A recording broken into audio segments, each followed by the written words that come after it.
Assalamualaikum warahmatullahi wabarakatuh. Jumpa lagi dengan channel Kupas soal matematika dan lain-lain. Ingin informasi terbaru? Silahkan di-subscribe. Kali ini kita akan membahas tentang soal CPNS untuk tahun 2024 dengan topik tes intelijensi umum atau lebih dikenal dengan TIU, dengan pokok bahasan silogisme. Soal part 5 ada HOTS di dalamnya. Nomor 1. Seluruh perwira baru wajib mengikuti latihan tempur. Sebagian perwira baru mengunjungi asrama. A. Seluruh perwira baru yang mengikuti latihan tempur tidak mengunjungi asrama. B. Seluruh perwira baru yang mengikuti latihan tempur mengunjungi asrama. C. Sebagian perwira baru yang mengunjungi asrama tidak mengikuti latihan tempur. D. Seluruh perwira baru yang mengunjungi asrama mengikuti latihan tempur. E. Sebagian perwira baru yang tidak mengunjungi asrama tidak mengikuti latihan tempur. Kita jawab. Ini adalah merupakan bentuk tipe 2. Primer satunya itu berbunyi semua A maka B. Kurang primer keduanya sebagian A maka C. Nah, kesimpulannya adalah semua A yang C maka B. A-nya itu adalah perwira baru, kemudian B-nya adalah latihan tempur, kemudian C adalah mengunjungi asrama. Nah, kita lihat semua perwira baru yang mengunjungi asrama mengikuti latihan tempur. Kemudian jawabannya adalah seluruh perwira baru yang mengunjungi asrama. Jadi ke semua A semua A yang C. Jadi semua perwira baru yang mengunjungi asrama, C-nya mengunjungi asrama, telah mengikuti latihan tempur. B-nya itulah latihan tempur. Berarti di sini seluruh atau semua itu sama aja ya. Seluruh semua atau seluruh perwira baru yang mengunjungi asrama mengikuti latihan tempur. Berarti jawabannya adalah D. Selanjutnya nomor yang kedua. Jika kamu lulus maka kamu dapat hadiah. Dengan demikian kesimpulan yang bisa kita tarik adalah A. Jika kamu tidak lulus maka kamu tidak mendapat hadiah. B. Kamu tidak lulus jika kamu tidak dapat hadiah. C. Kamu lulus dan dapat hadiah. D. Lulus atau tidak tetap dapat hadiah. Dan E. Kamu tidak lulus dan dapat hadiah. Kita lihat jawabannya adalah B. Kamu lulus. Kemudian Q. Kamu dapat hadiah. P maka Q itu ekuivalen dengan tidak Q maka P. Tidak P ya. Jadi Q tidak Q maka tidak P. Itu jika kamu tidak dapat hadiah maka kamu tidak lulus. Nah, kamu tidak lulus itu jika kamu tidak dapat hadiah merupakan kalimat yang sama dengan jika kamu tidak dapat hadiah maka kamu tidak lulus. Maka jadi bentuk kalimat lainnya ini jika yang pertama adalah jikanya. Jika kamu tidak dapat hadiah maka kamu tidak lulus. Kalau di sini kamu tidak lulus berarti jika kamu tidak dapat hadiah. Artinya kalau kamu tidak dapat hadiah berarti kamu tidak lulus. Ini sama kalimatnya atau sama nadanya. Artinya kalau kita katakan kamu tidak lulus jika kamu tidak mendapatkan hadiah.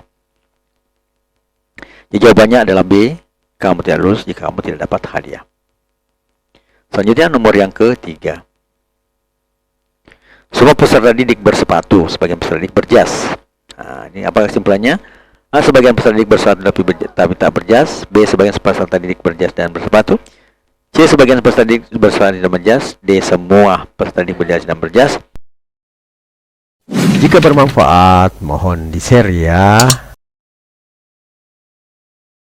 E. Semua peserta didik berdasi dan tidak berjas. Kita jawab. Ini merupakan sebuah tipe bentuknya tipe 1 yang pernah ada pada materi silogisme yang sebelumnya ya, yang kita terangkan. Primer satunya itu mengatakan jika semua A adalah B, kemudian primer keduanya sebagian A adalah C, maka kesimpulannya adalah sebagian A maka B dan C, atau sebagian A maka C dan B. A adalah peserta didik, kemudian B adalah bersepatu dan C-nya adalah berjas. Dari sini sebagian A maka B dan C atau sebagian A maka C dan B. Berarti kita bisa terjemahkan menjadi kesimpulannya adalah sebagian A maka B dan C atau sebagian A maka C dan B.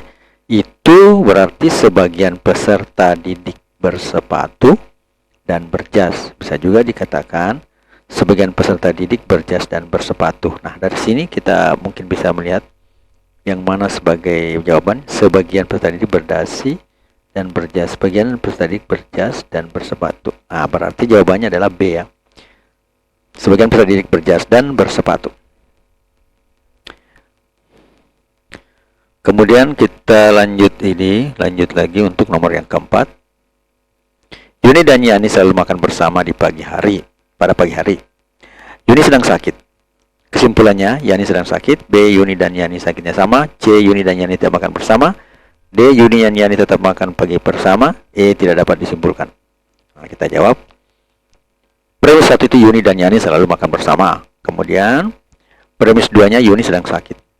Dari premis di atas tidak mempunyai hubungan ya, karena tidak ada keterangan bahwa jika Yuni sakit akan mempengaruhi makan bersama mereka pada saat pagi hari atau hal yang lainnya. Jadi bisa saja Yuni sakit tetap makan bersama, bisa saja Yuni sakit tidak makan, ya bisa saja tidak makan karena sakit jadi tidak nafsu makan. Jadi satu-satunya kesimpulan yang bisa diambil di sini adalah hal tersebut tidak bisa kita simpulkan. Berarti jawaban yang benar adalah E ya, tidak dapat disimpulkan. Kemudian nomor yang kelima. Semua pohon di kebun anggun berdaun hijau. Ada pohon X yang berdaun kuning. Kesimpulan dia bisa diambil adalah A. Pohon X tidak berada di kebun anggun. Suka dengan videonya? Like dong. B. Di kebun anggun ada pohon yang berdaun kuning. C. Tidak semua pohon berdaun hijau. D. Pohon berdaun kuning hanya ada satu. E. Tidak semua pohon di kebun anggun berdaun hijau. Nah, kita jawab. B adalah semua pohon di kebun anggun berdaun hijau. Nah, kemudian Q-nya itu adalah ada pohon yang X yang berdaun kuning. Nah, semua itu kita lihat ini kembali bagian P ya. Kita ingkari bagian P berarti ada. Kalau semua itu kan ingkarannya ada.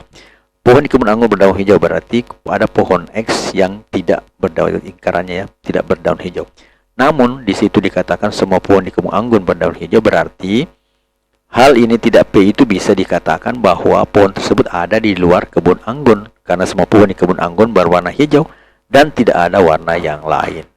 Nah, maka jawaban yang adalah pohon X tidak berada di kebun anggun.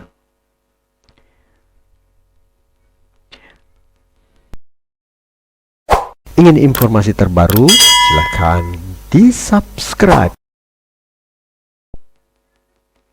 Cukuplah ilmu menjadi sebuah keutamaan saat orang yang tak memiliki mengaku-ngaku memilikinya dan merasa senang jika dipanggil dengan gelar ilmuwan. Imam Syafi'i. Matematika, Queen of Science. Assalamualaikum warahmatullahi wabarakatuh.